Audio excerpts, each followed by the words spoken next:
Donc, je suis Justine Ducastel. J'ai travaillé à l'occasion de l'anniversaire du Beau-Vallon sur les archives psychiatriques de cette institution. Madame Brookens avait été contactée par l'institution et donc elle a proposé à 2 étudiantes qui allaient faire leur mémoire. Et donc c'est comme ça qu'à l'occasion de mon mémoire, j'ai eu accès aux archives psychiatriques. On était les tout premiers, donc on ne savait pas encore ce qu'on allait y trouver. Et donc toutes les problématiques possibles étaient envisageables. Et donc on a commencé les premières fois à aller voir les archives, quelles archives étaient à notre disposition. Et c'est là que j'ai tout de suite eu un intérêt pour une archive particulière qui était le registre de décès, qui consignait année par année l'ensemble des personnes, des patientes en l'occurrence, qui étaient décédées au sein de l'institution.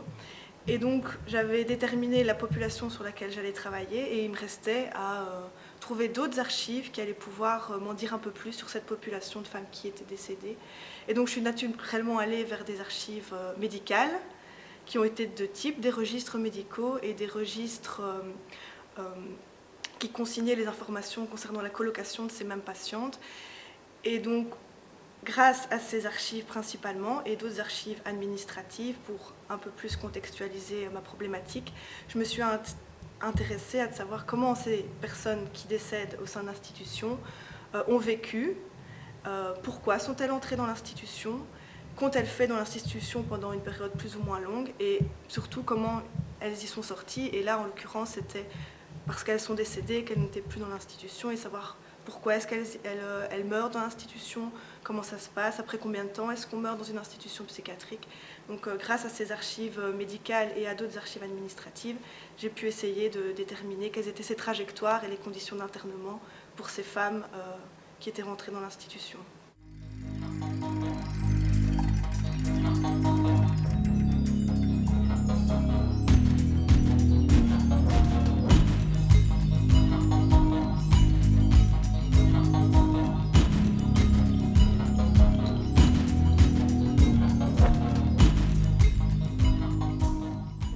Alors, ce qui m'a plu dans les archives psychiatriques, c'est, en tant qu'historien, la possibilité qu'offraient ces archives d'aborder plein de questions différentes. Quand on arrive dans une institution qui est une institution où beaucoup d'acteurs gravitent, on a des patientes, des médecins, des infirmières, du personnel administratif, du personnel d'entretien, une communauté religieuse la plupart du temps.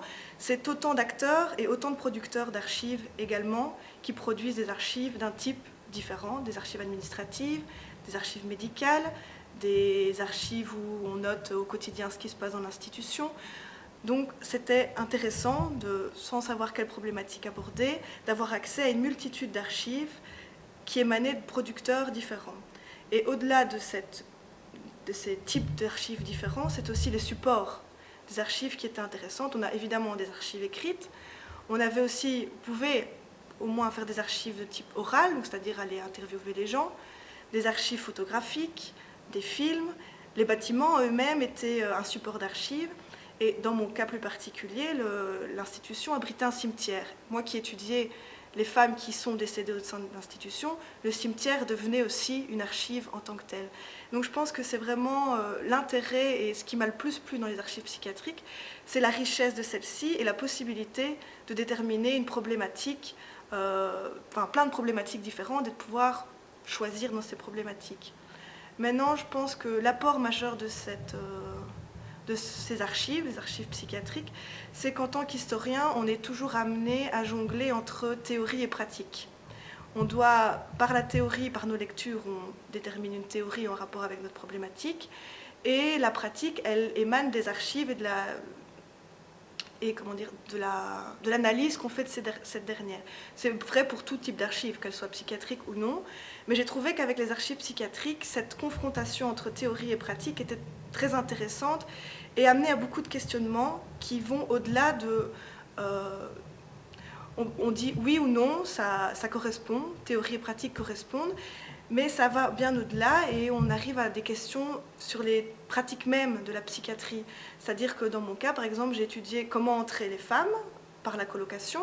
On sait qui sont les acteurs, les procédures de la colocation, les motifs qui, dans la théorie, doivent être invoqués pour qu'une femme soit coloquée. Et quand on regarde dans la pratique, on se rend compte que oui, les acteurs sont les mêmes, oui, la procédure est suivi, mais dans les motifs, il y a des motifs qui apparaissent, qui transparaissent au-delà des écrits, et que ces motifs nous amènent à nous interroger sur la fonction de l'hôpital psychiatrique, par exemple. C'est pourquoi est-ce qu'une personne âgée entre en institution psychiatrique et n'est pas mise ailleurs? Pourquoi est-ce une personne qui a une déficience mentale entre dans l'institution? Et donc, voilà, cette confrontation est très intéressante pour d'autres questions aussi qui ont trait à la psychiatrie et aux pratiques psychiatriques.